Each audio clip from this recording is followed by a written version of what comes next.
When you drive down these neighborhoods, what you're going to see is culture implemented into, the structures, the walkways.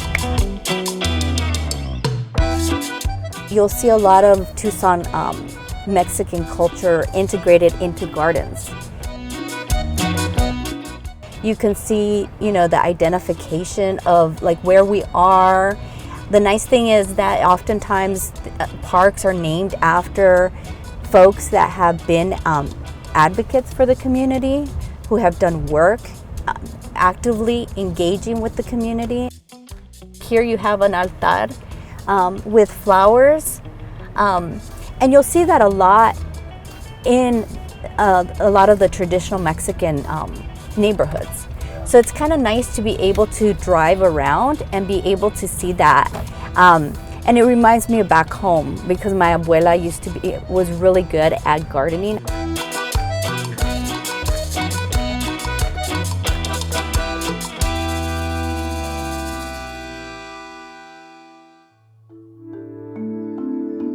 My name is Wilkinson-Lee, and I am an associate professor in the Department of Mexican American Studies. And my work is really interdisciplinary. So I have all of these different trainings in different areas, but what it really allows me to do is really to bring together a public health perspective, really grounded in community-based participatory research.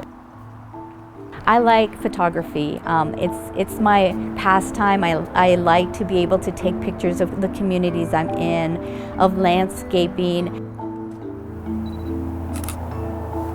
But I also like to utilize those tools as a way of moving policy forward. One of the things that we've done in our previous research studies is walkability assessments, where we go out and we actually document all the great things. Like you see here, we have open space, we have safe space for children to play, and we have a pathway here, a multimodal pathway for people to bike on, to run, to walk. Buenos días, ¿cómo está? Igual, gracias. Yeah, as you can see, like we always have the sound of the freeway in a lot of our communities. And that is very strategic by city planners on where they're allowed to build freeways.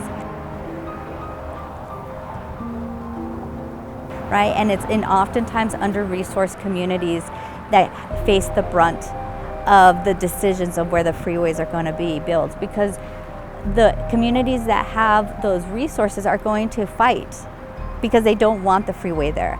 And why is that? Because it's exposure, right? It's exposure to the toxins of the day-to-day commute.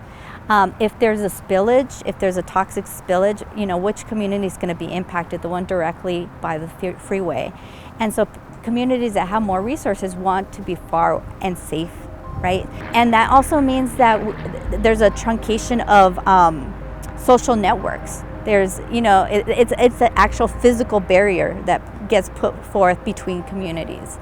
And so I think that those are the things that we always want scholars to think about, future scholars, students to really think about community, because it's all of these little things that you might think, well, that's not a big deal, but they're additive, they add up.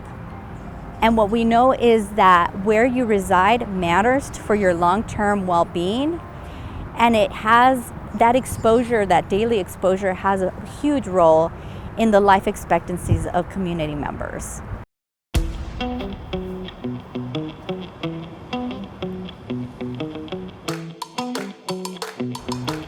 The nice thing about my work is that the courses that I teach, along with the research that I do, are really kind of centered around engaging our community, our Latina community, to really engage in action-driven solutions to creating collective well-being.